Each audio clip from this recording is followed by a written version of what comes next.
Hi everybody, it's Unapologetically Mocha, and I'm back again with another video. I got a couple things we're going to talk about today. I've got a quick yarn review I want to do, and then I want to talk about some things that might be controversial for a crocheter, but we'll come back to that. Ignore Phil, I don't know. Apparently I'm going through my teens again. Anyway, so I got this yarn from Hobie. You know, you guys know how much I love Hobie. And it's the Manarola series. And this is the color Mulberry Tree. You see that?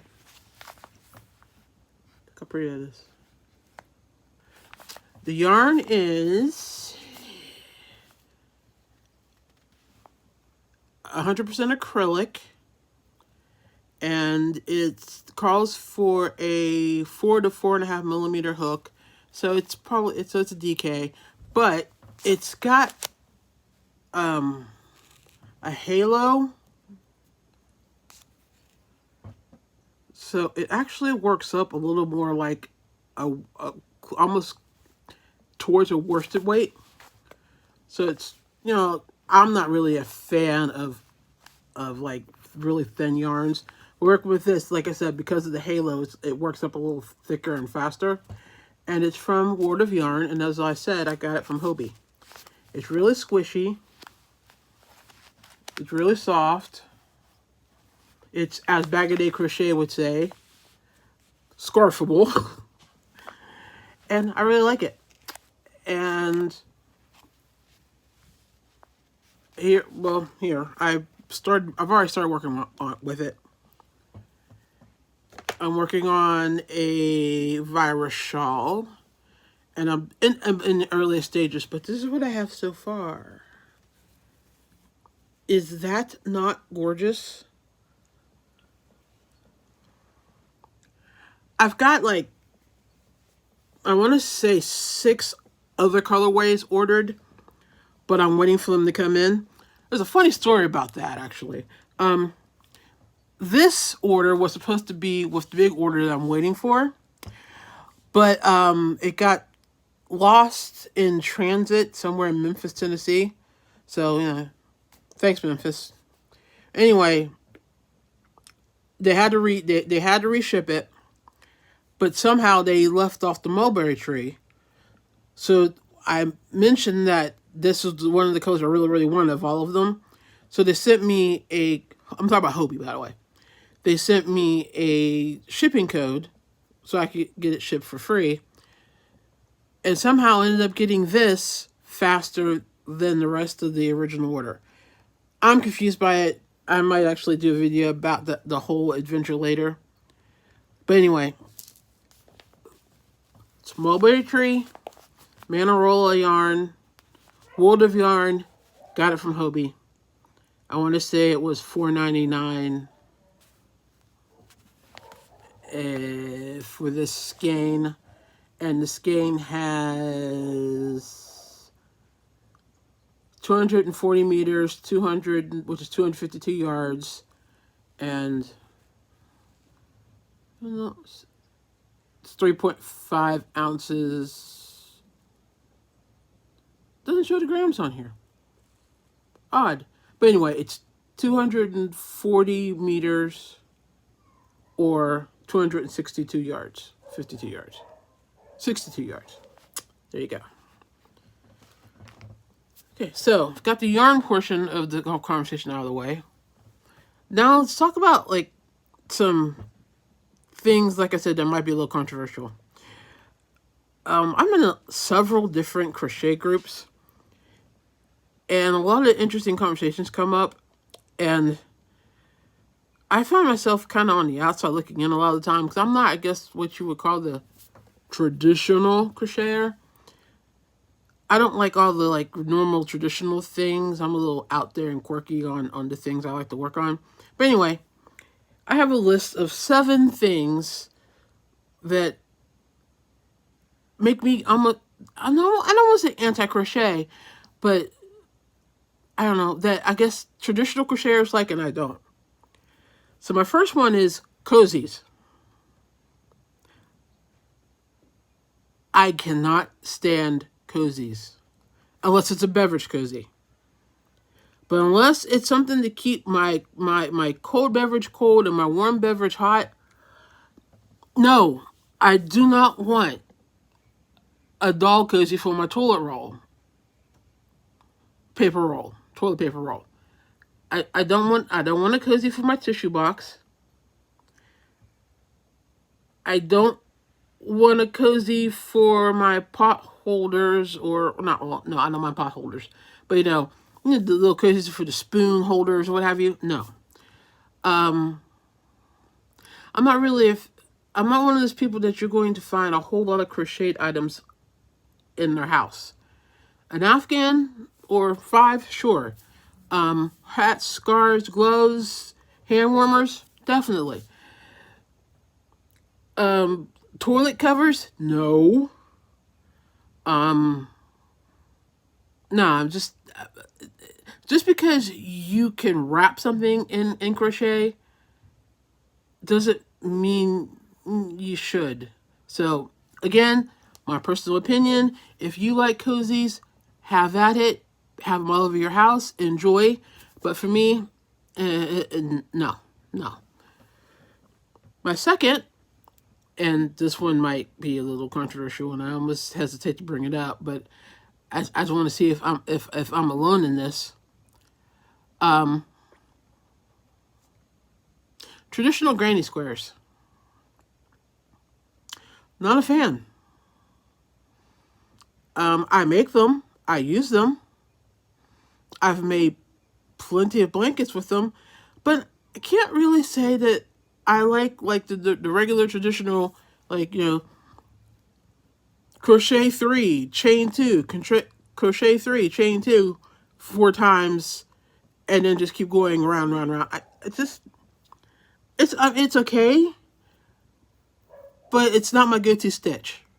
It'll never be my go-to stitch. I understand its importance. I understand why people learn it. I understand why people love it and use it. It's just not my jam. Number 3, single crochet. Single crochet is just a practice of torture to me. Why use single crochet when a half double will get it done faster and look just as good? No, not a fan. One exception, tapestry crochet, because that's the only way you can do it. And I love the mosaics that you create with tapestry crochet. So it gets a pass for tapestry, like mochila and just different other kinds of pattern that you make with crochet. But if I'm not doing tapestry crochet, I'm not doing single crochet unless I absolutely positively have to, can't get around it. Like, you know, to trim something. Like if I'm making a garment, I'll go around it in single crochet so that it makes it easier to sew it together. But other than that, I avoid single crochet, you know, like the plague. Number 4, novelty yarns. Like, you know, the like eyelash yarns and the loopy yarns and the really fuzzy. Let me show you one. Here we go. This. I don't see me ever using this. Like, ever. It's a nice yarn. It's an expensive yarn. It's soft. But, no. I mean, I might maybe one day trim maybe a vest or a hat. But I'm more apt to, like, give this away at a giveaway or something. Because I don't see me ever really using it, or having a desire to use it, or make something where using this would even make sense. That goes for like some of the loopy yarns and fuzzy yarn. I don't know. I guess I'm just not really a novelty. I'm not a novelty yarn fan. So, yeah, no. Okay, these next two are topics that come up quite often in my crochet groups, and the first one is to frog or not to frog. Some people are of the mindset that if they see even one little teeny tiny mistake, whether it's 1 row back or 12 rows back, they're going to rip all of that out to go and fix that mistake. Then you have the other people who are like, it's just one little mistake. Nobody's going to notice. I'm just going to keep going. No big deal. I fall somewhere, I guess I'd say in the middle. If it's blaringly obvious and it's bugging me, then I'll frog it. If it's just something small and subtle and I'm like, did it change? And it doesn't change the look of the entire piece completely and I can still complete it, I'm not going back to frog it. I don't see the point. I don't see how anybody gets anything done if they go back and they frog for every little mistake they make. And then you'll have these ones that say, well, then don't make any mistakes. Oh, I'm sorry. I didn't realize that perfection was an actual attainable, achievable result. Because, spoiler alert, it's not. But, I mean, if people want to go back, if it bothers them that much, then more power to them. But, quite frankly, if I did that, I'd never get anything done. And the second point, or second conversation that happens in these crochet groups, cakes. Like mandalas and color changing cakes. To cut them or let it flow. I have seen some knocked out, dragged out fights over this. Some people are like, you never cut a cake. They're not supposed to be cut. You're supposed to use them in the order that the color's there. Just let it go and see what happens.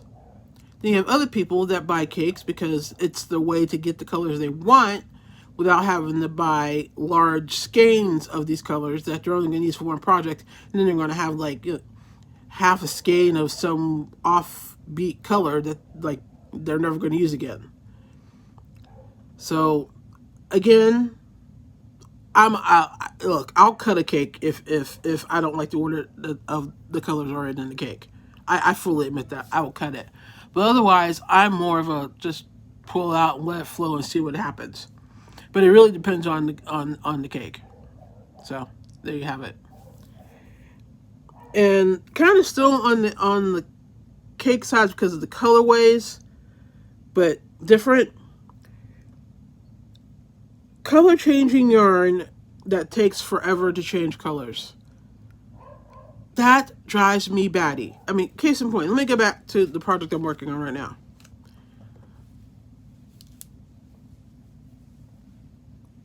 Okay. So you see, this is here, and you have all that purple. That's a lot of one color before you finally start to see the colors change. I'm trying to hold this up so you can see. That was a lot of purple. And I love purple. But even I'm going, this can change anytime now. Anytime now. And then when it changed, it went back to the original color. And I'm like, there are other colors in here, right? And then it changed to the green, and then the darker green, and the brighter green. Then we went to blue. Then we came to this berry color. So, I mean, overall, and then, like, the berry, behind you, the berry kind of morphed, the berry kind of morphed to a bright red, and you can see how the color's changing now. So now the colors are changing a little faster than they were. But I gotta tell you, when we first started this, I'm like, anytime now. And change it. No, okay, still more purple, all right. It was a little aggravating. And that's not the only yarn that does it. I've got plenty of variegated and color changing yarns that seem to take forever to change, especially at the beginning of the skein. So, if there's any, like, yarn manufacturers out there that might be watching this, could you speed up that process? That would be great. You know, because I love using color changing yarn because, you know, why should I go through the hassle of changing color when the yarn will do it for me? But when it takes 22 years, that gets a little aggravating. So if, you know, we could work on that, that'd be awesome. So that's the video. I didn't have a whole lot to say. I just wanted to stay in the pattern of posting at least once a week. So, of the 7 things that I discussed, which ones, do any of them bug you? Do you think I'm crazy for any of them bugging me? Leave a comment in the discussion area down below and let's talk about it.